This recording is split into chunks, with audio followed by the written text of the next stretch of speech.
Sejam bem-vindos a mais um Cubicast. Este que vos fala é João Brito, seu host favorito. E olha, hoje eu tô com as nossas coresinhas, tá? Ainda tô tentando arrumar o lugar aqui. Mas você já deve saber, toda vez eu venho falar sobre zero vulnerabilidades e etc. Olha, acessa lá, guerra.io/0cve, tá bom? Essas são as nossas novas cores, olha que bonito, né? E essa aqui é a antiga. Olha só, se você usar Cell e não tá usando o Playground do Cell, você tá fazendo errado, né? Ou então, você tá pedindo pro ChatGPT e tá confiando simplesmente, né, naquele YAML que ele tá te mandando aí. E a treta que a gente não vai falar aqui é sobre KYAML. Eu não quero nem saber de KYAML, tá? Não vou entrar nessa. Talvez no próximo mês. Quem sabe? Tá bom? O Cubicast de hoje não é sobre nada disso que eu tô falando, né? O Cubicast de hoje é especial. Porque a gente não vai falar mal de dev hoje. Vocês não acreditam. Vamos lá. Durante 1 hora eu vou tentar não falar nenhuma bobagem de Java e nem falar que a culpa é do dev, tá bom? Para isso, eu trouxe não um, eu trouxe 2, tá? Convidados especialíssimos. Um deles eu já conheço há mais tempo, o outro há pouquíssimo tempo. Nós nos encontramos no DevOps Days Rio de Janeiro e vamos apresentá-los. Primeiro, Miguel, por favor, conte pro mundo quem é você, se alguém não te conhece, né? Vou não, que isso, muita gente não me conhece. Olá, pessoal, olá a todos. João, obrigado aí por receber a gente. Bom, meu nome é Miguel, eu já trabalho aí nesse mundo da tecnologia já há bastante tempo. Há muitos e muitos anos atrás eu comecei na parte de automação, principalmente na parte de gestão de gerência de configuração de servidores, usando Puppet, usando Subversion, que ainda não tinha Git, e sempre, antes de existir DevOps, já estava fazendo coisas de DevOps, antes de existir a palavra Infrastructure as Code, já fazia coisas pensando em infraestrutura como código, automação, e hoje estou aqui na CPS1, a minha nova empresa, a minha startup, que a gente está com o desafio de inovar na forma como o desenvolvimento acontece hoje em dia, que é basicamente deixar de usar laptops para fazer desenvolvimento local e usar ambientes remotos e efêmeros, entre outras coisas aqui que eu vim contar para vocês aí a convite do João. Massa. Vamos fazer todos os devs entregar esses MacBook tudo de volta, trampar num ambiente mais seguro aí, no mínimo. Boa ideia. Tá bom. E o Miguel não veio sozinho. Oscar, por favor, conte pro mundo quem é você. Olá pessoal, eu sou o Oscar, sou um cientista da computação, trabalho aí desenvolvendo e operando software há uns 13, 14 anos mais ou menos. Eu comecei mais como desenvolvedor e aí em startups principalmente, e aí o nosso trabalho envolvia não só desenvolver, mas criar esteira, poder subir software na cloud, em produção, etc. Então eu acabei migrando eventualmente para o que hoje é conhecido como DevOps, né? Enfim. E aí, mais recentemente, junto aí com o Miguel, comecei essa startup CPS1 para poder tentar resolver um problema que a gente viu, a gente observou em algumas organizações que a gente prestou consultoria e na nossa, inclusive. A gente teve uma fábrica de software durante um tempo, a gente começou a ver algumas dores de desenvolvimento de aplicações modernas, né? Então a gente está criando uma plataforma agora para tentar resolver alguns desses tipos de problemas usando ambientes remotos e efêmeros. A gente vai tentar explicar aqui como que isso ajuda a resolver esses problemas, quais são eles e como que a gente acha que isso vai ser resolvido. Massa, da hora. Gostei do vocabulário de startup, né? Como a gente acha que isso vai ser resolvido, né? A gente vai descobrindo surpresas pelo caminho, né? Muitas hipóteses são testadas, né? Massa, da hora.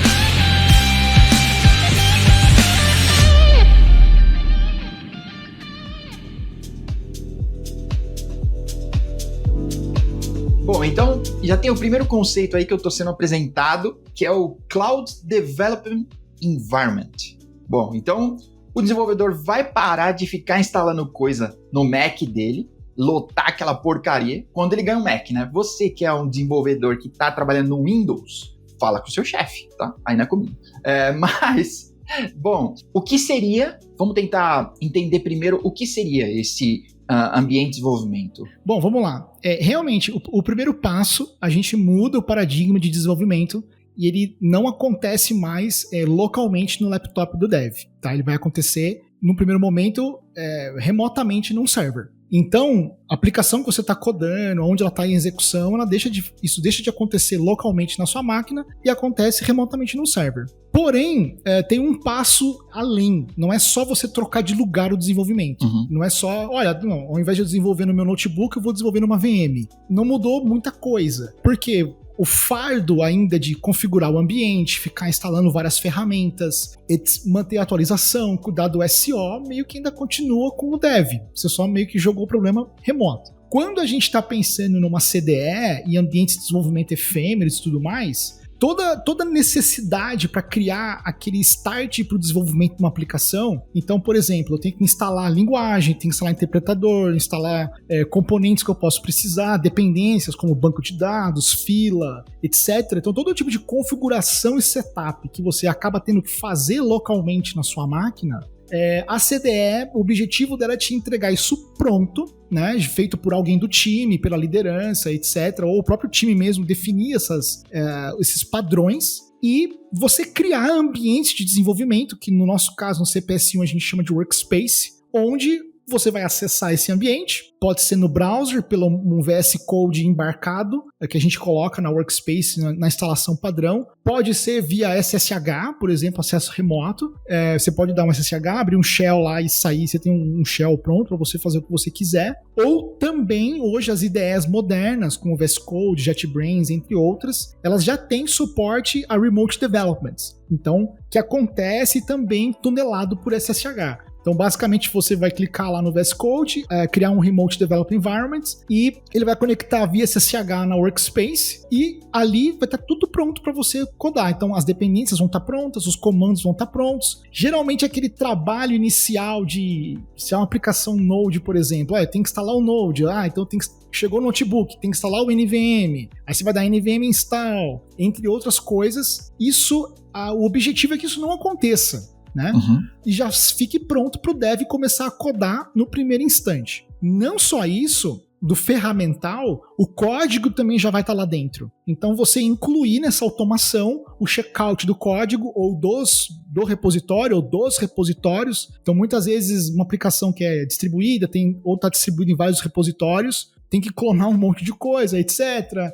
Isso também é pensado e ser incluído na automação. Então, digamos assim que com um clique ou um comando, você já tem provisionado um ambiente prontinho para você começar a codar com as dependências da aplicação, componentes que a aplicação precise, como banco de dados, fila, etc. Código-fonte, feito checkout e prontinho para você sair utilizando. Ao invés daquele longo período, aquela 1, 2, 3 semanas, até você conseguir configurar a sua máquina para começar a fazer o que a gente chama de um KPI aí importante, que é o time to first commit, ou time to first pull request, né? Então, às vezes, o dev entra na empresa e demora 1 mês para conseguir fazer um primeiro pull request. Então, numa CDE, a ideia é que isso não aconteça. O onboarding dele é para ser extremamente acelerado. Em alguns instantes, ele está pronto para sair contribuindo. E enquanto você falava, eu pensava que isso é um lance corporativo, né? A gente não está falando de uma startup que tem o CTO que coda e o CEO que vende, né? Não é assim, né? Mas em corporações a gente precisa de governança, a gente precisa desse controle todo aí. E aí me vem à mente o Citrix, que seria aquela imagem, o desktop virtual. O VDI. VDI, exatamente. Virtual Desktop Infrastructure, o famoso VDI. Que faz tempo, já é coisa de velho aqui, tô entregando. Existe bastante. Tem muito VDI por aí. Tem muito rodando aí. Então, eu tô tentando criar comparações aqui, mas que aqui você teria o desktop, né, entre aspas, né, você teria esse ambiente já pronto para o dev e exclusivo, né? O cara não vai logar ele tá no Windows, ele loga num outro Windows, vai fazer as coisas lá de novo, né? Tipo, tô carregando tudo de novo, né? Seria mais ou menos por aí? O princípio é bem parecido. Aí a diferença dessa ideia dela aproveitar essa questão de cloud é que você consegue, ao invés de ter que usar uma VM para poder provisionar esse ambiente para o desenvolvedor trabalhar no dia a dia, você consegue usar containers, né? Então, você pode ali aproveitar muito melhor o capacity que você está pagando no final das contas. E uma outra coisa que contribuiu aí nos últimos anos foi essa questão da evolução das IDEs. a maioria das ideias hoje evoluíram para uma arquitetura de cliente-servidor. Então, antigamente, para você ter uma ideia pré-configurada para o dev, o jeito era usando o VDI mesmo. Você tinha que ter um desktop completo para poder ter aquela ideia pré-configurada. Hoje, como você tem ali como definir como código configurações da sua ideia e tem essa separação de arquitetura entre cliente e servidor, o cliente da ideia pode ficar no laptop local, no container, que é mais leve que uma VM, você está rodando só o server daquela ideia. Então, a experiência de desenvolvimento de uso no dia a dia fica bem mais fluida. E o consumo de recursos fica menor também. Gostei que essa comparação ficou mais clara para mim, né? De VM e container, né? Um abraço para as VMs. Tchau, já foi. Sim, tá bom. E aí, a plataforma, né, de vocês, vou chamar assim, a plataforma, ela vai instanciar isso e esses ambientes são efêmeros. Seria como escalar minha aplicação, né? Eu tô ligando 8 horas da manhã, todo mundo tá logando, né? Eu tô ligando tudo isso e deslogou, eu tô desligando coisas, eu tô economizando, né? Tô usando esse tipo de elasticidade. Como que isso funcionaria, já que estamos num podcast de infra? Legal. Então, assim, indo primeiro no princípio ali na ideia e depois no como a gente implementou isso, né? Então, a ideia exatamente é essa, é que esses ambientes sejam descartáveis, né? Então, assim como a gente faz uma branch no Git, grosseiramente, olha, eu terminei o que eu fiz aqui, eu tenho que pegar esse trabalho, incluir ele na branch principal e aquela branch eu descarto e jogo fora.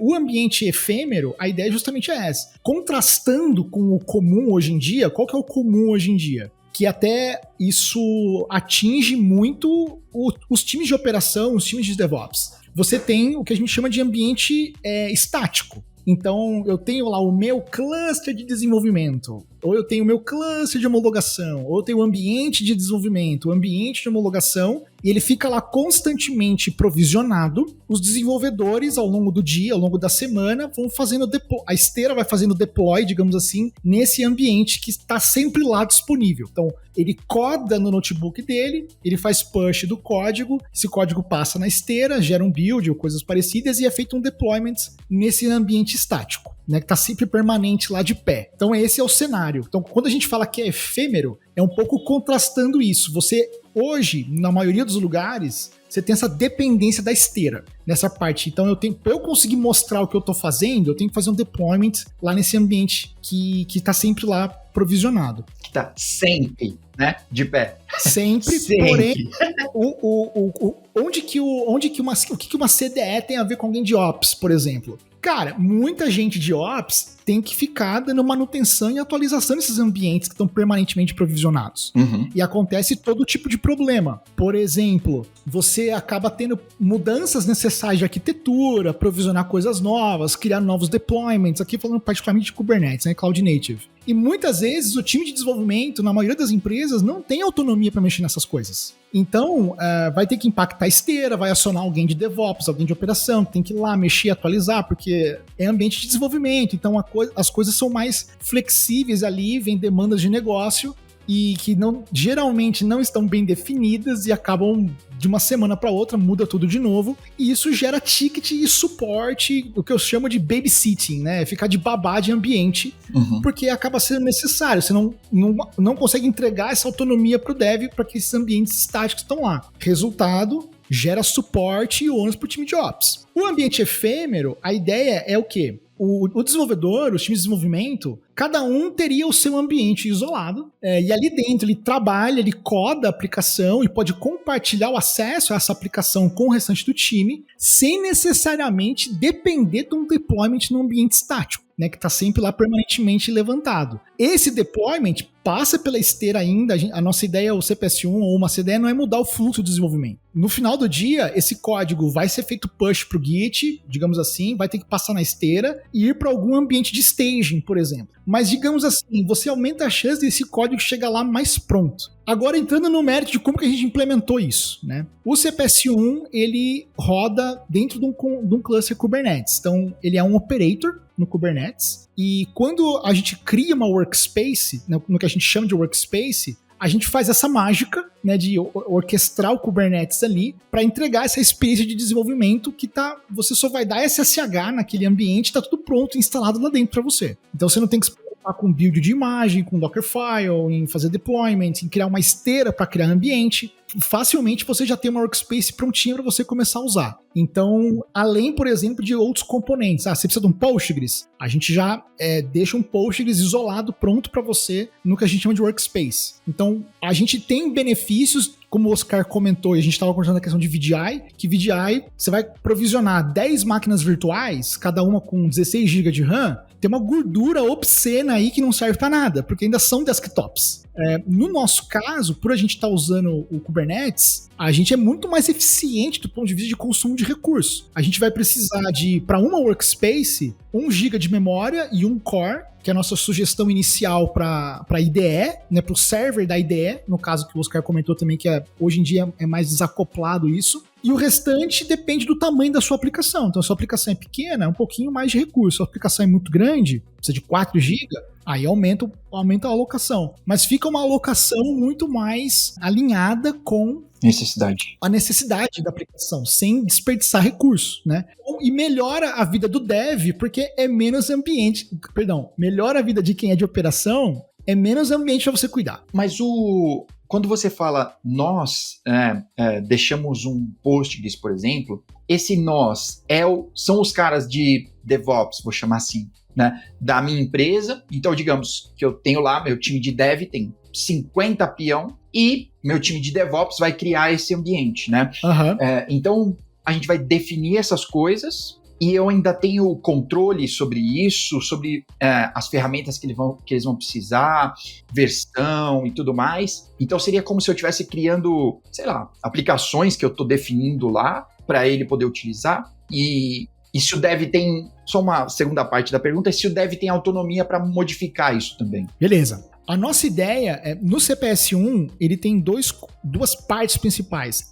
As templates e os workspaces. Uhum. Então, a template é ali que é definido isso que você comentou. Olha, aqui vai ter banco, aqui vai ter fila, aqui vai ter esse repositório, aqui eu vou precisar instalar um Node versão 24, mais um Python 3.15. Então, essa configuração do que é o workspace, a gente chama de template. E aí, essa template, quem pode criar a template? Aí depende da empresa. Então, você pode estar num cenário mais rígido, onde quem cria templates para provisionar os workspaces está mais ali num nível mais de gestão e liderança, né, técnica, de falar, olha, isso aqui está definido e é assim que tem que seguir, porque é o padrão da empresa. Você pode dar autonomia, a ideia é que você até dê autonomia para os devs ajustarem as templates para justamente você desonerar o time de Ops. Né? Então, porque, cara, eu imagino que muita gente pode estar nos ouvindo, tá fechando ticket, issue e dando suporte em demandas de mudanças, porque o time de desenvolvimento de um produto novo tá fazendo uma coisa ali e precisou mudar alguma coisa porque mudou um requisito de negócio. Isso acaba virando suporte técnico. Vira suporte, vira ticket. A ideia é que você, no caso de Ops, aqui, o impacto da CDE, você pode eliminar essa fila de ticket e dar um pouco mais de autonomia pro dev para ele montar as templates. Putz, aqui na verdade a gente especificou errado. Eu não preciso do Postgres 16, eu posso usar o 17, eu posso usar o último, quero trocar o que eu estou usando. Normalmente isso acarretaria num chamado time de operação. Vai ter que provisionar um banco novo, etc. Eliminar isso dá autonomia pro dev. Então, dependendo da governança da empresa, os devs podem criar as templates e criar os workspaces, né? Ou você pode segurar um pouco isso e deixar essa autonomia, essa responsabilidade, digamos assim, mais em alguém mais de liderança ou de maior senioridade. E aí, você falou sobre essa governança, esse controle, né? Como ficaria isso para um lado de gestão? Eu quero voltar pro lance do dev, mas eu quero perguntar essa antes, né? Da gestão, de que eu teria controle, vou chamar de auditoria, né, aqui, né? Então, por exemplo, eu concordo com você, eu acho que a gente deve dar autonomia, né? O desenvolvedor é o cara que está usando a ferramenta, nada mais justo do que ele é o cara mais certo para dizer qual a melhor ferramenta para aquele momento, né? Principalmente porque esses cenários, para mim, parecem em empresas maiores, com squads maiores, né? Eu gostei que você falou que o produto, né? O pessoal chega com as demandas meio tortas, né? Um abraço pro comercial aí, pro pessoal de produto. Mas que... É a vida como ela é. Exatamente. Ninguém tá falando nenhuma mentira aqui, sim, gente, sim. Por favor. Então, Porque aí chega uma demanda dessa, né? Uma demanda nova, e aí, tipo, tem toda uma burocracia, né? Pra, tipo, teria que atualizar a coisa, pedir benção pro Papa, né? Até isso poder sair. Então, dá essa autonomia pro desenvolvedor, para quem tá usando a ferramenta, nada mais justo. Mas aí, como eu tenho visibilidade disso, de auditoria, de quem mexeu onde, de quem logou e etc. Tá, vamos lá. Então, como que um gestor teria auditoria para poder verificar quem que está editando, principalmente a questão dos templates, né?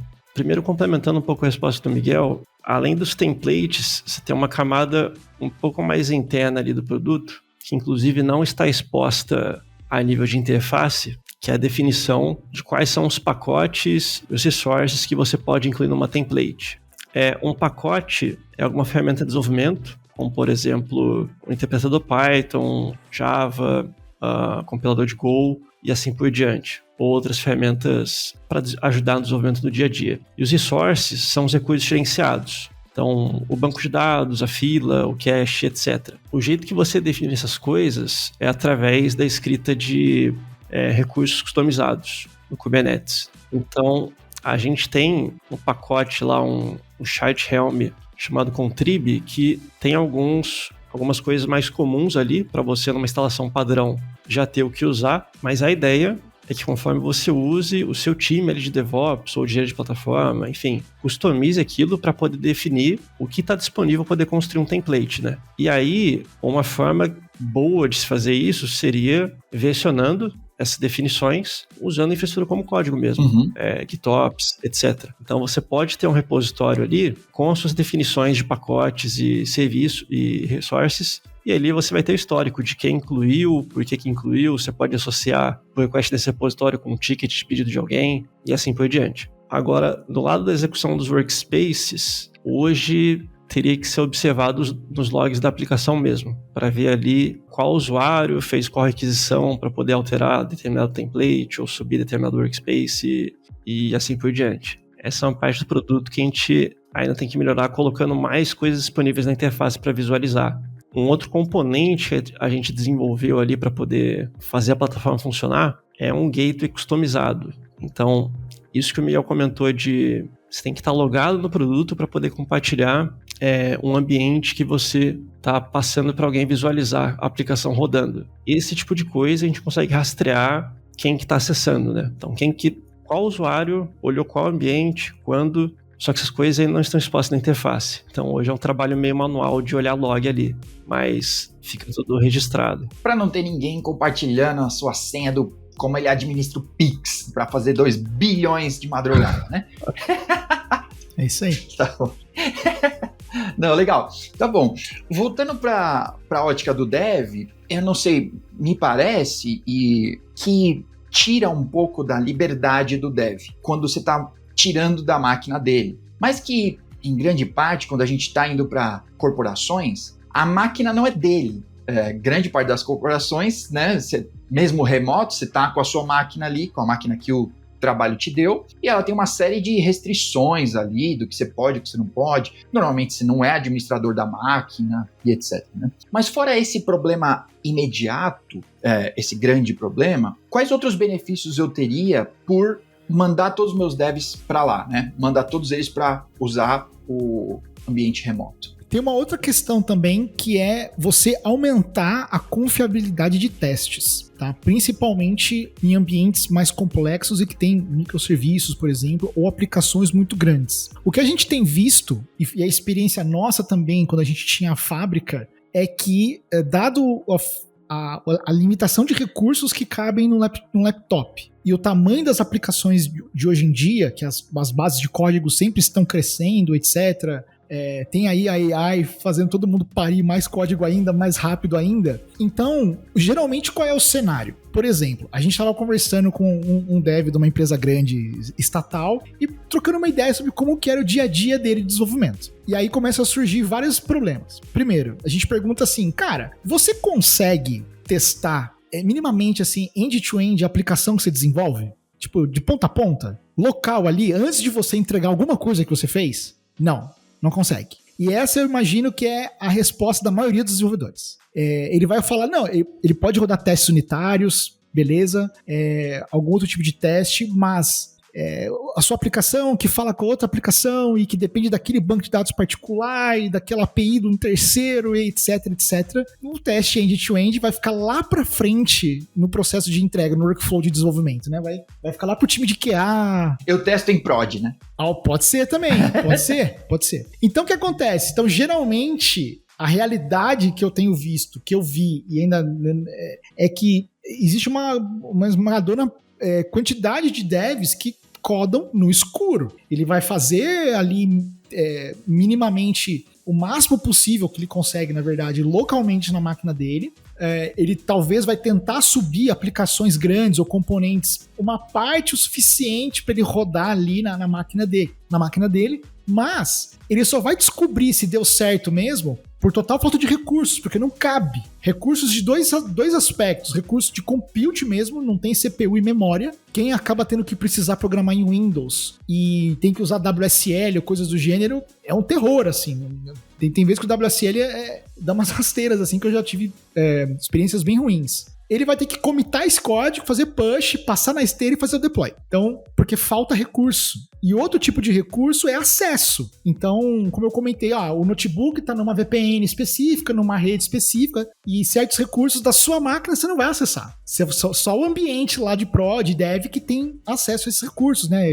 Restrições de networking, etc. Então, quando você move o ambiente de desenvolvimento para a nuvem, digamos, para perto da infraestrutura, dessas dependências, você tem uma quantidade de recursos maior, eu posso ter um workspace ali mais parrudo, em que eu consiga aumentar a confiabilidade do que eu estou desenvolvendo, que eu vou conseguir rodar a aplicação inteira nesse workspace, testar melhor o que eu estou fazendo e reduzir a minha necessidade do outer loop que a gente fala, né? Que eu não vou precisar mais ficar fazendo deploy o dia inteiro. Aí você fala, tá, Miguel, isso aí, será que não é invenção da sua cabeça? Não é. Te dou um exemplo com dados. Ano passado, o GitHub fez um survey, a gente deixa o link contigo aí pra você colocar no post do episódio, pra avaliar, devs, quais são as atividades que vocês mais gastam tempo no dia a dia? Empatado, as duas primeiras posições empatados são codando, que é o que se espera que o dev faça mais, mas junto com codando, esperando build e deploy. Então, assim, o survey tá lá o dado lá, depois ele tem os dados e tudo mais, e fala assim, cara, o dev passa boa parte do tempo esperando esteira. E aí, a esteira tá lenta. A culpa é de quem? Do time de Ops. Aí o Ops tem que ir lá e tentar otimizar isso, porque então, assim, você tem uma cadeia, um ciclo de problemas que envolve todo mundo. Então, a CDE pode impactar e desonerar um monte de trabalho de esteira, porque todos os desenvolvedores estão concorrendo pelo mesmo recurso e virou gargalo. Então, respondendo a sua pergunta, quais outros exemplos? Esse é um grande exemplo. A facilidade de acesso a recurso, você conseguir testes mais confiáveis, mais robustos, sem depender de esteira, por estar no ambiente remoto e não depender somente do laptop local do desenvolvedor. Que é o velho tá compilando, né? Então agora tô esperando o pipeline. O velho é o compiling lá do XKCD, é isso aí mesmo. Exatamente. Mas que o ROI também tem um ROI escondido aqui, eu acho, né? Porque, digamos, né, que ele perde uns 30% do tempo dele ali, não vou jogar 50%. Não, mas é nessa ordem de grandeza aí, é de 20% a 30% do tempo esperando o build. Então que ele perca 30%, né? Se esse tempo fosse empenhado em novas features ou entregar o que ele precisava entregar, né?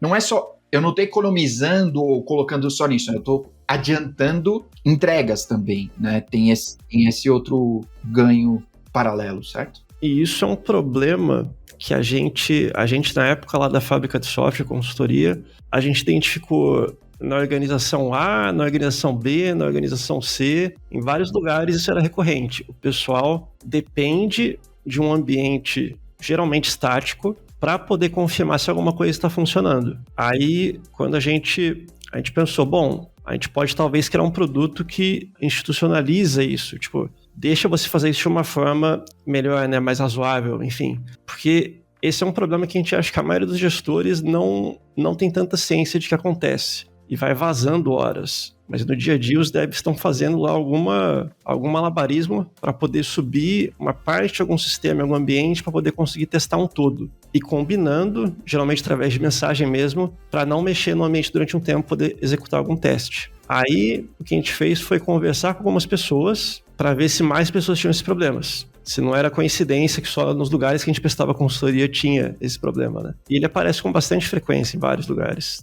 E que talvez elimina a quantidade de builds que você precisa fazer, né? De dev para staging, tem lugares que tem 4 ambientes, né? Que tem dev, staging, pré-produção. Então, você vai conseguir testar melhor, talvez. Não sei se eu tô no caminho certo, mas testar melhor, mais rápido, sem depender de outras pessoas, né? Principalmente times assíncronos e etc, né? Sabe? Sim.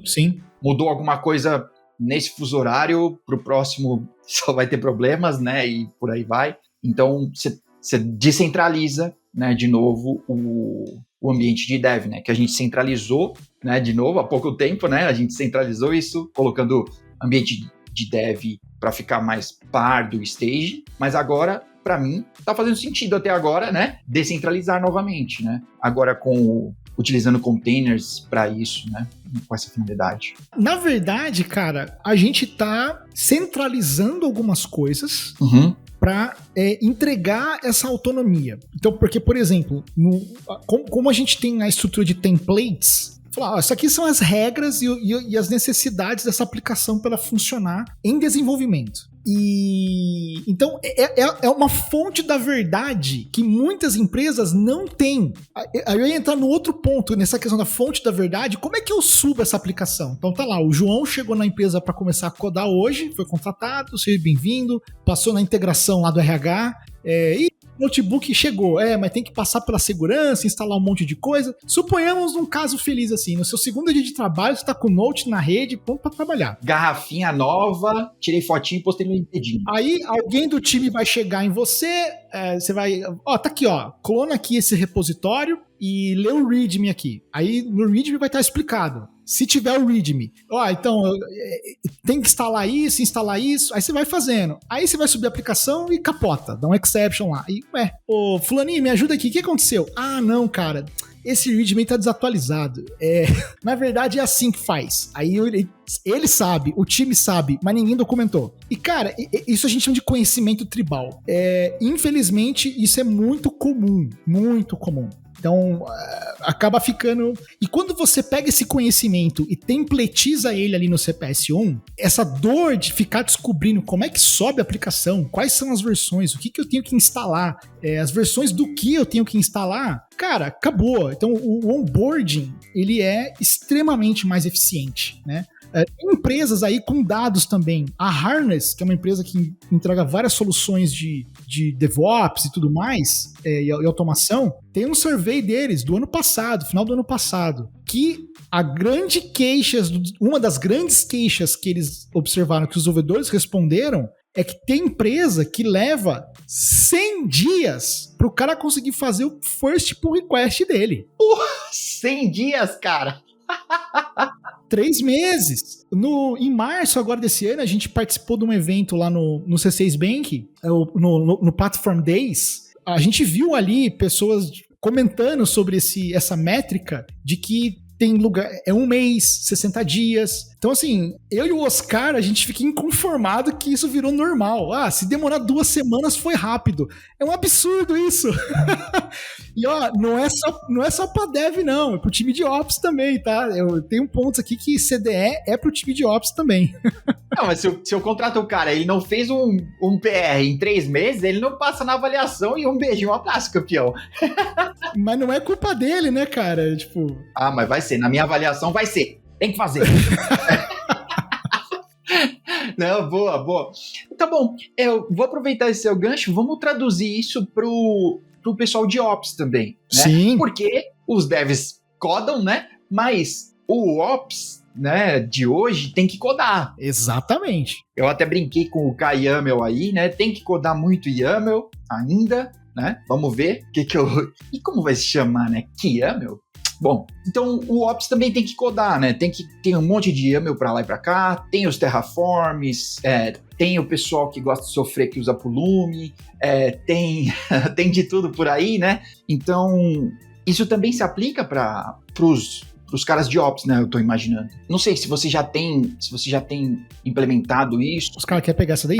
Se você já tem implementado ou como que se aplica isso para a realidade de Ops. Bom, hoje, fazendo isso num notebook local, num cenário mais básico assim, o desenvolvedor ali do código da infraestrutura provavelmente vai ter alguma chave de acesso a alguma account da cloud para poder rodar aquele código, provisionar, ver o que está acontecendo ali, depois ele tem que lembrar de destruir, enfim. Então, importante. E você tem um risco ali que é você ter essas credenciais armazenadas na máquina do analista DevOps, enfim. Tem formas de você contornar isso, mas, por exemplo, usando algum cofre de senha, aí você faz uma integração com cofre local, para isso ficar só em memória, etc., mas isso aumenta um pouco a complexidade para começar a testar alguma coisa. Uma forma que você pode usar CDE para poder ter esse mesmo resultado, que a gente imagina, é você colocar ou essas chaves isoladas dentro do seu workspace, ou até mesmo usar o próprio esquema da service account, daqueles nós em que aquelas workspaces estão executando, para poder restringir que tipo de acesso que aquele ambiente vai ter a uma cloud real. Que aí pode ser uma account isolada, pode ser uma account criada ali sob demanda para aquele desenvolvimento depois desprovisionada e assim por diante. Então, a gente ainda tem que montar uns labs, uns exemplos de como fazer isso, um manual de como fazer isso, mas tem como você criar algo com um isolamento bem forte, assim, e com um pouco menos de trabalho de setup, né? Um outro exemplo para quem, nós de Ops, nós que eu digo porque eu fui sysadmin lá atrás, né? Então, eu tô em casa aqui. Mas assim, no geral, qual que é o workflow de um DevOps SRE, que tá lidando com Terraform, com Ansible, etc., esse tipo de coisa. Do que eu já vi, tudo que a gente já fez. Nos lugares um pouco mais... Eu não quero chamar de imaturo, porque já tá usando alguma infra como código, já é uma boa maturidade. Mas tem o seguinte cenário, digamos, mais inicial em termos de automação e confiabilidade, assim, do ponto de vista de infra como código. Eu, como Ops... Então, a gente comentou no começo da conversa, né? Vem demandas, vem ticket, mudar ambiente, etc, etc, né? Então, caiu na minha fila aqui um chamado para eu atender. Tem que resolver alguma questão. Provavelmente, quem está nos ouvindo aqui, a maioria das pessoas que está lidando com isso no dia a dia, vai fazer o quê? Vai dar um git clone do repositório na máquina, vai olhar aquele código, definir aquela infraestrutura daquele ambiente, pode ser YAML de Kubernetes, Charts Helm, seja lá o que for. Vai editar e vai aplicar aquele código. Vai pôr para rodar. O pôr para rodar é mudar a infraestrutura. Vai dar um Terraform Plan, um Terraform Apply, ou vai tentar dar um Helm install, menos dar run e ver se não explode. Ou vai no Apply -F. Ou dá um... Ninguém nunca fez isso. Exatamente. Então, assim, tudo isso com esse problemática que o Oscar comentou. A sua máquina tem credenciais ali para isso acontecer, para você resolver a sua atividade, o seu trabalho. E aí você termina, resolveu. Git commit, git push. Digamos, esse é o cenário mais beabá. Em cenários um pouco mais estruturados, provavelmente alguns ajustes você tem algum arquivo de configuração do ambiente e você não mexe no código Terraform, no playbook Ansible. Então você vai ter algum arquivo de dados ali, onde você faz algum ajuste em configuração em dados, mas não mexe em código. E isso vai para uma esteira, e a esteira faz o apply do ambiente. Vai rodar um Terraform Plan, Terraform Apply, ou alguém manualmente vai lá na esteira, tem um botãozinho lá de confirmar e rodar o apply, para mexer no ambiente. Então, nesse cenário, ainda assim, você tem que clonar o código, o repositório, editar ele, rodar algum tipo de teste, a ver se não vai explodir nada, e mandar para a esteira. Igual um desenvolvedor normal numa aplicação Java, Node, Python, o que for. Com a CDE, a gente tem muito mais recursos para testar esse código sem ir para infraestrutura real. Então, por exemplo, no caso do CPS1, em termos de feature, você tem como criar workspaces que tem containers, então, Playbook Ansible. Um container lá que tem um Ubuntu, e você aponta o playbook Ansible para aquele container, testa o playbook, funcionou, te dá uma confiabilidade muito maior antes de você mandar para esteira. Você rodou aquilo em algum lugar. Terraform, como o Oscar comentou, a gente tem que documentar esse lab, mas tecnicamente a gente suporta. Você pode usar o local stack na sua workspace, testar aquele código com uma confiabilidade maior, até sem necessidade de credenciais, e mandar esse código de infra para frente. Dá para fazer isso local? Dá para fazer local. Dá trabalho configurar tudo? Pra caramba. Uhum.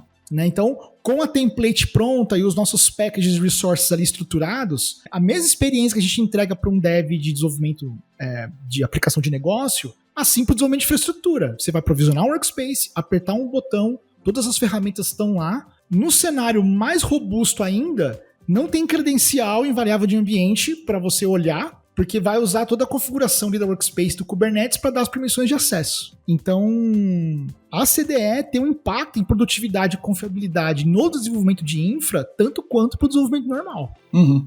Eu tinha pensado mesmo nisso do local stack, até fui escrever aqui como era mesmo o nome, da mesma forma que você pode rodar o kind, né? Então, você pode ter toda a sua infra ali para teste, porque quem nunca, né, foi comitando e tipo, agora vai, finalmente, agora sim, Opa! Deus me ajude, né? E espera o pipeline, né? E que no nosso caso, quer dizer, no nosso caso, como se eu soubesse qual é o caso de infra, de dev, né? Bom, mas que, pelo menos na minha experiência, né? Quando a gente vai lá, sei lá, vai subir um EKS, com sorte, 8 minutos, sem nada, pelado, né? Com muita sorte. Então, tipo, beleza, cada novo commit, no mínimo você vai esperar os 10 minutos ali para aquilo acontecer e só então você perceber que você fez alguma bobagem, né? E aí você volta para arrumar e etc. Cara, o que você tá falando aí é música pros meus ouvidos, porque essa dor, que é o tempo de feedback que você leva para ver se funcionou em infra, ele é muito mais penoso do que para aplicação. Uhum. Aplicação, a princípio, o dev consegue codou, salvou, rodou, funcionou. Ou não. Em vários casos. O feedback é muito mais rápido. Sim. No caso de infra, geralmente, o feedback é muito mais lento. Muito mais lento. Então, com a CDE e com os mecanismos que tem no CPS1, esse tempo de feedback pode ser muito reduzido, né? De você conseguir ter uma robustez de testes mais próxima e não depender tanto da esteira. Ou do tempo da Amazon criar o cluster e ver se saiu certo o cluster, né? Sim, porque tem muitas esperas, né? Você tem que esperar a esteira, tem que esperar o provider, tem que esperar o serviço finalmente subir, né? Integração, sei lá, né? Eu dei o exemplo do EKS, mas, sei lá, o que você tá mudando, né? Sobe o EKS, depois sobe coisa, roda o Terraform, lá o Helm e tudo mais, e aí, tipo, putz, cara, 1000 anos de espera. É um commit por dia, né? É isso aí, exatamente. Então a gente consegue aí contribuir com isso na parte de segurança para a parte de infra como código, né? Assim como nas tarefas do dia a dia, usar uma CDE tem ganhos ali significativos em relação a só fazer localmente.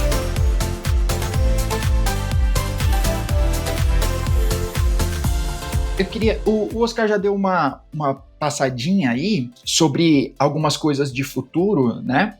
De trazer algumas coisas para interface e tudo mais, né? E como toda startup, né? Isso, a gente tem um roadmap, assim, né? Para onde a gente está olhando. Então, eu queria saber de vocês algumas features que vocês estão olhando, assim, para... Putz, cara, isso aqui... Essa daqui a gente vai lançar até o final do ano, sei lá. Bom, estamos em agosto, né? Ainda dá para apertar uns dev para soltar alguma coisa esse ano, tá? A gente pensou aqui em fazer uma pequena reestruturação e alguns dos conceitos mais básicos ali para poder suportar melhor o desenvolvimento de aplicações em microserviços em particular. Hoje, a gente deixou uma definição um pouco amarrada que a gente acha que ficou ruim, que tem um conceito lá que é chamado de service e ele está necessariamente acoplado a um repositório Git ou nenhum. E é nessa unidade que você define quais são as ferramentas de desenvolvimento que você precisa poder trabalhar naquele repositório. Só que no dia a dia, você pode fazer um agrupamento de N repositórios que usam o mesmo conjunto de ferramentas e pode estar isolado no ambiente sem precisar criar um ambiente para cada repositório separado. Entendi. Só que assim, dar nome para essas coisas é algo difícil. A gente está pensando em nomes ali que não fique confuso e não colida com outros significados nem para o dev nem para quem está operando o negócio. Porque um feedback que a gente recebeu, por exemplo, de alguém com cargo de SRE, é que resource é um nome ruim. Porque tudo em Kubernetes é resource. Então, se a gente tem um negócio que chama resource, fica confuso.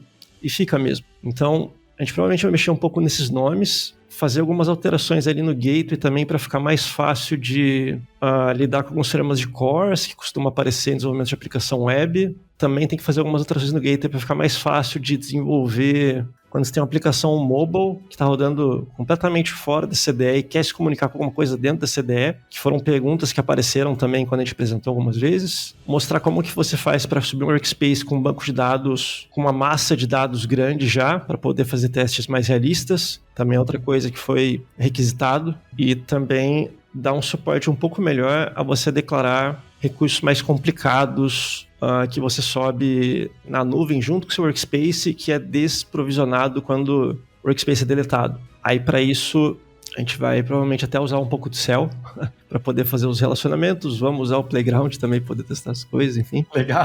Acho que esses são os pontos principais. E aí, assim, conforme a gente vai apresentando e recebe questionamento das pessoas, a gente vai fazendo ajustes, né? Tipo, essa pergunta, ou esse pedido, ou essa dúvida surgiu aqui já N vezes. A gente tem que priorizar isso daqui, parece uma dor importante. Mas acho que são os pontos principais, né, Miguel? Tem mais um também, que é o mais quente. Qual que é? A implementação do MCP. Ih, esse aí tem que ser pra ontem, né? MCP tem que estar... Só não pode estar fazendo igual o do Git, né? Que tá filtrando as senhas de todo mundo, né? Mas a questão do MCP é porque o que acontece? A gente nós fizemos, né, o CPS-1, ele é um belo de um motor muito eficiente, muito rápido, de fazer provisionamento dessas workspaces, né, de ambiente de desenvolvimento ali, isolados e tudo mais. Um exemplo aí, o CPS-1 é feito em Rust, né? O Oscar até já deu 2 palestras aí em relação, uma no KCD no Rio e outra no Meetup de Rust em São Paulo, sobre desenvolvimento para Kubernetes, para API de Kubernetes usando Rust, muitas coisas, como é que a gente implementou. Uhum. Então, quem tiver interesse aí, procure na internet, ou procure o Oscar, quiser saber como é que programa em Rust para Kubernetes. Falta só uma casquinha ali no CPS-1 para que um agente de IA fale com o CPS-1, cria uma workspace que é um ambiente isolado, porque aí essa workspace já vai ter o código-fonte lá dentro, as ferramentas instaladas, todas prontinhas, o agente entra lá, pega a tarefa, faz o código e abre pull request. Uhum. Então, a gente está no caminho para concluir esse suporte para dar essa capacidade para as empresas que queiram colocar agentes autônomos para rodarem de maneira isolada, né? Que hoje, basicamente, no mercado, quem faz isso é só o GitHub, mas é no modelo SaaS do GitHub, né? Se você quiser algo mais que a governança é sua, que roda dentro da sua infraestrutura, não tem alternativa. Então a gente quer ser uma alternativa aí para esse caso de uso também. Que massa, que da hora. Pô, essa é boa, hein? Só vai pro hype total, hein? Essa faz o check. Tem que fazer, senão ninguém vai querer conversar com a gente. Sim. Já manda um e-mail pros caras do Duolingo, né? Que estão mandando todo mundo embora e... vamos trocar isso aí por 1000 agentes de IA. É isso aí. Eu tenho uma pergunta, então, aqui. Como que... Primeiro, um abraço pro Bruno Rocha. A gente gravou aqui falando de Rust também, né? Foi da hora. Legal. Como que... Então, Oscar, você que é o cara que tá com a mão na massa ali, como que o Kubernetes tem se comportado, né? Qual dificuldade ele tem trazido? Ou, sei lá, uns problemas que você precisou quebrar mais a cabeça, assim, para poder provisionar algo que, aparentemente... Né, o Kubernetes não foi criado com esse pensamento, né? Ele não foi criado para provisionar uma plataforma que provisiona né, coisas nessa escala, né? Foi provisionado para diretamente colocar suas aplicações assim. Então, conta pra gente um pouco aí como foi esse desafio, ou como tá sendo, né, esse desafio. Cara, eu acho que a parte mais complicada, chatinha de lidar para você provisionar ambiente de desenvolvimento é a questão da persistência. Como que você faz isso de uma forma boa, tanto para subir rápido o ambiente, quanto para garantir que se ele morrer, você não perdeu o que você estava trabalhando, né? Então, aí, por que isso exatamente? Porque num container produtivo, geralmente você quer ter poucos arquivos, né? No final, você quer ter o executável da sua aplicação, o mínimo de dependência ali que ela precisa para executar, e isso, no meio de desenvolvimento, você vai ter uma quantidade muito grande de arquivos dependendo do tipo de aplicação que você trabalha. Então, sei lá, o Rust, por exemplo, ele tem que compilar muita coisa, gera muitos arquivos, enfim, gera alguns gigabytes ali de arquivo só para você subir a aplicação,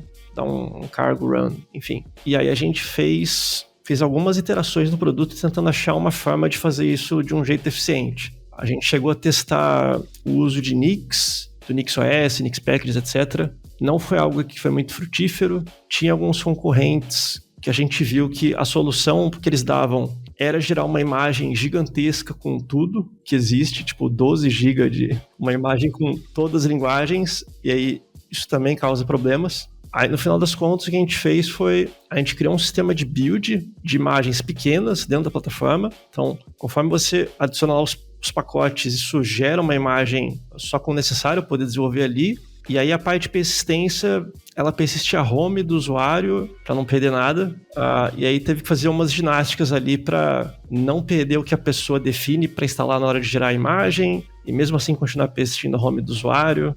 E como que você faz isso de forma rápida, enfim, isso a gente resolveu, mas eu acho que dá para melhorar ainda mais um pouco. Isso é uma parte bem desafiadora do desenvolvimento de CDS, né, em particular. Eu estou pensando aqui num problema que talvez você deve ter resolvido ou lidado, que é o Kubernetes, né, ou o Linux em geral, né, ele mata processos, né, de vez em quando.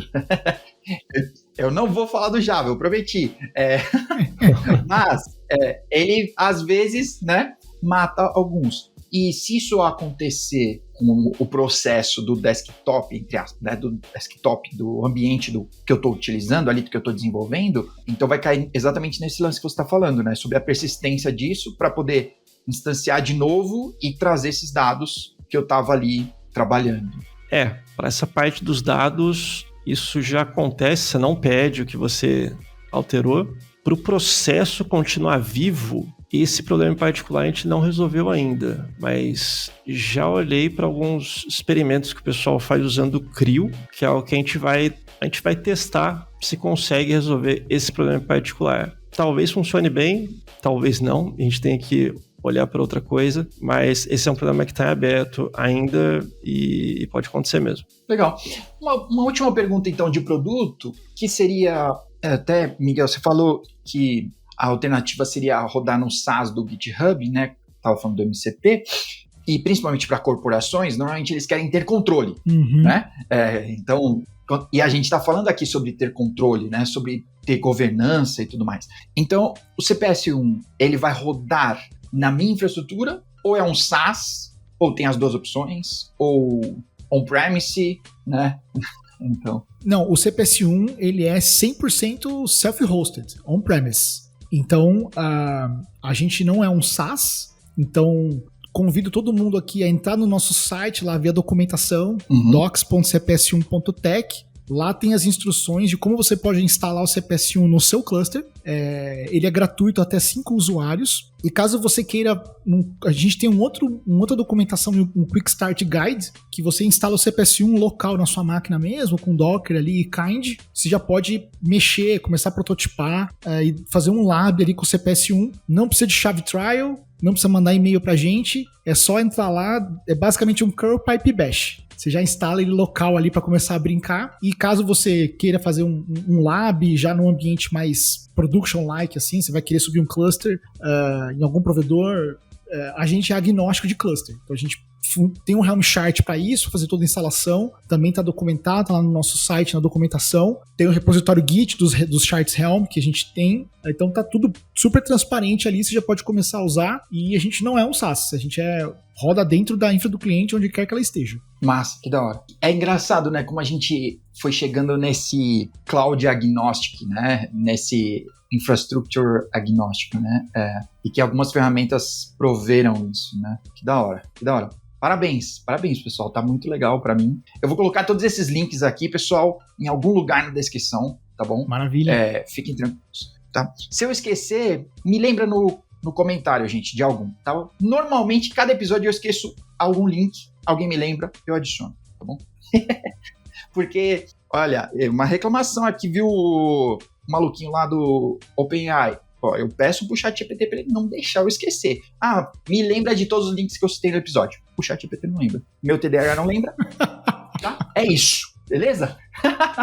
Ó, pra gente terminar aqui, então, de vez, né? Vamos às nossas recomendações aqui pra gente fechar e o pessoal deslogar do ambiente de desenvolvimento e relaxar, tá bom? Importante. Então, vamos em ordem analfabética, né? Oscar primeiro, e aí o Miguel depois. Qual seria a sua recomendação, Oscar? Manda aí. Recomendação para parar um pouco de desenvolver? Eu gosto bastante de jogos, né? Tanto digitais quanto de tabuleiro. Esse fim de semana, inclusive, vai sair uma atualização nova do Path of Exile 2, que é um action RPG, filho do Diablo, digamos assim, meio parecido. E esse fim de semana, inclusive, ele vai estar de graça. Então, para quem tem curiosidade sobre o gênero, tem como experimentar, né? Dar uma testada. É bem legal. E de jogo de tabuleiro, gosto de me reunir com os amigos uma vez por mês, mais ou menos. A gente joga uma partida do Eldritch Horror, que chama. É um jogo cooperativo. Ele é meio difícil, mas é bem legal. Você joga contra o tabuleiro. Às vezes o tabuleiro ganha, mas quando você consegue ganhar, é bem bacana. Porque o jogo é difícil e ele é demorado. Na caixa fala que uma partida demora 6 horas, mas se prepare para mais tempo do que isso. Pode demorar bastante. Tá bom, legal, que da hora. Meu Deus. Que da hora. Ó, depois eu vou colocar o link, eu vou pegar o link com você, Oscar, eu vou colocar aqui pra turma poder jogar também. Legal. E você, Miguel? Cara, eu recomendo todo mundo aí a ir para a natureza. Faça isso. A gente mora em Campinas, né? Aqui na região tem uma série de grupos de trilheiros que sempre organizam grupos aí para fazer trilhas aqui na região, mas isso tem espalhado no Brasil inteiro. Vai no Google lá e coloca o nome da sua cidade, do seu estado, trilheiros, caminhadas, ou da sua cidade, entra num grupo de trilha e vai pro meio do mato no final de semana. Melhor coisa que tem. Melhor ainda se tiver uma cachoeira lá. Aí só alegria. E entrar na água gelada lava a alma. Recomendo. Que da hora, cara. Olha, eu fazia, quando eu tinha mais coragem, assim, agora eu tô tentando retomar minha coragem de andar de bicicleta no trânsito, na rua normal, assim, né? Eu tô voltando a andar agora, depois do acidente, mas eu ia, cara, pro interior aqui de São Paulo. Uhum. Não é o interior do centro, né? O sul da Zona Sul, né? Ali depois de Parelheiros, pra alguém que conheça aí, cara, acaba o asfalto, né? E aí finalmente tem uma cachoeirinha, uma pequena queda d'água, mas é muito da hora, lava a alma, como você disse, é bem da hora mesmo. Que da hora. Um abraço pro Harik, que vive me convidando pra fazer uma trilha e eu só vou enrolando ele. Em algum momento, viu, Harik? Harik, chama eu, não chama o João, não. Pode me chamar que eu vou. Chama o Miguel, pronto, ó. Já fiz a ponte. Boa. Ó, eu quero recomendar, eu já recomendei esse filme, mas eu quero recomendar aqui por outro motivo. O Contador 2. Filme de ação, tá no Prime Video, tá? E eu já falei aqui em outros episódios também, eu tô fazendo com a minha esposa a gente tem um canalzinho no YouTube que é Filme de transtorno do espectro autista, filme terapia, né? Então, nós somos autistas e a gente fala... ela é neuropsicóloga, né? E eu só sou um idiota que fica assistindo o filme. Então a gente conversa sobre o filme ou sobre esses aspectos do personagem, né? E tudo. Porque o Contador, né? É de um cara, em teoria, teria um autismo ali, seria um autista funcional. João, o meu filho é autista. Olha, que massa! E eu assisti o Contador 1 e o 2, ele claramente é autista. Claramente é autista. Cara, pra quem conhece, não engana, não. E você gostou mais do 1 ou do 2, Miguel? Cara, o 1 eu achei mais legal, mas o 2, a dinâmica dele com o irmão dele é muito boa também. É muito boa, né? A ação é aquela coisa meio espalhafatosa, escalafobética ali, né? Sim, sim. Mas a dinâmica dele e do irmão dele é excelente, cara. O irmão dele judia dele demais, cara. Fiquei com dó dele, cara. É verdade. Nas provocações, ironias, ele não entende, né? Aquele perfil que a gente vê mais literal, pedaleza, as coisas. Sim. Então, bem legal mesmo. Muito legal. Então, pessoal, 2 de 3 aqui já assistiram e recomendaram. Então, Oscar, vai ter que assistir. Pressão total agora. Vou ter que ver. Oscar tá me devendo um monte de filme aí que eu falo pra ele ver que ele não vê, cara. Vários. Caras, olha, muito obrigado pelo tempo de vocês. Nós estamos aqui numa terça-feira à tarde, gente. Que o Diogo não saiba. Imagina, a gente que agradece, cara. Que o Diogo não saiba que eu tô gravando isso aqui 5 horas da tarde, tá bom, gente? Mas faz parte do meu trabalho, mais ou menos. O que não faz parte do meu trabalho e faz parte do trabalho de vocês que estão assistindo, deixa o like aí, dá umas estrelinhas onde você escuta e tudo mais, pra esse podcast ganhar de popularidade do Podpah. É só esse minha meta, tá bom? Tô pensando baixo, tá bom? É isso aí. Mas obrigado. Pô, Miguel, Oscar, muito obrigado pelo tempo. Obrigado por explicar pra gente tanta coisa aí, né? E, bom, a gente vai se vendo nos próximos aí. Hora do abraço. Maravilha. Abraço, valeu. Valeu, João. Valeu, pessoal. Tchau, tchau. Até mais. Tchau.